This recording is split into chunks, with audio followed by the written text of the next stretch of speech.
नागपुर के शकदरा थाना पुलिस ने गांजा तस्करी के मामले में एक आरोपी को गिरफ्तार किया है। 5 जुलाई 2026 की शाम करीब 7 बजे से 8:25 के बीच पेट्रोलिंग के दौरान पुलिस ने सोनझरी नगर के सुरवे लेआउट रोड स्थित शकदरा लेक गार्डन की दीवार के पास फुटपाथ पर एक संदिग्ध युवक को बैग सहित पकड़ा। पूछताछ में उसने अपना नाम विजय देवानंद ताजने 26 वर्षीय निवासी रानी भोसले नगर भांडे प्लॉट बताया। पंचों की मौजूदगी में तलाशी लेने पर उसके बैग से 73 प्लास्टिक पाउच में कुल 444 ग्राम गांजा बरामद हुआ, जिसकी कुल कीमत 8,880 रुपए बताई गई है।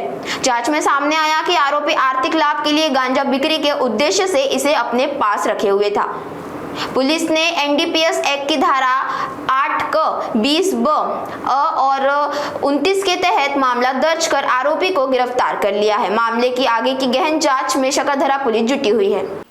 तर दिनांक 5/7/2026 रोजी आम्ही व आमची जी डीपी पथकाची PSI पांडे व आमची टीम होती, आम्ही पेट्रोलिंग करत असताना आम्हाला गोपनीय बातमी मिळाली की यातील सोनझारी नगर ते सुरवे लेआउट शकदरा लेक गार्डनच्या भीतीलगत चार ठिकाणी एक इसम हा पिशवीमध्ये अंमली पदार्थ बाळगत आहे।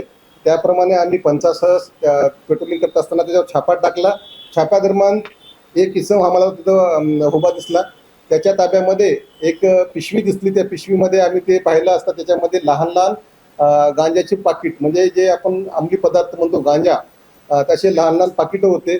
तर एकूण त्याच्या ताब्यामध्ये 444 ग्राम गांजा सदृश्य असा आम्हाला अंमली पदार्थ मिळून आलं।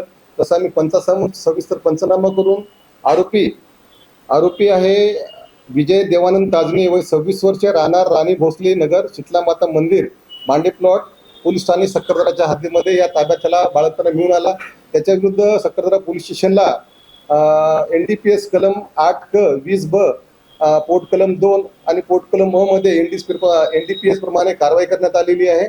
सदरचा आरोपी हा सध्या पोलीस कस्टडीमध्ये आहे। गुन्ह्याचा तपास PSI पांडे हे करीत आहेत। कुठून आणला होता, कोणाला विकणार होता, काय माहिती आली की याचा पार्श्वभूमी रिकॉर्ड समोर आला? बरोबर आहे। आरोपी जो आहे विजय ताजने, याच्यावर यापूर्वी आपल्याकडे NDPS कायद्याअंतर्गत गुन्हे दाखल आहेत। तर त्यांनी हा जो अंमली पदार्थ हा नेमका त्यांनी कुठून आणलेला आहे व तो कोणाच विक्री होणार हा तपासाचा भाग आहे। तपास चालू आहे। या तपासात अजून समजा कोणाकडनं हा गांजा आणला त्याबाबत तपास म्हणजे निष्पन्न झालं, त्याप्रमाणे याच्यामध्ये आरोपीची संख्या पण वाढू शकते।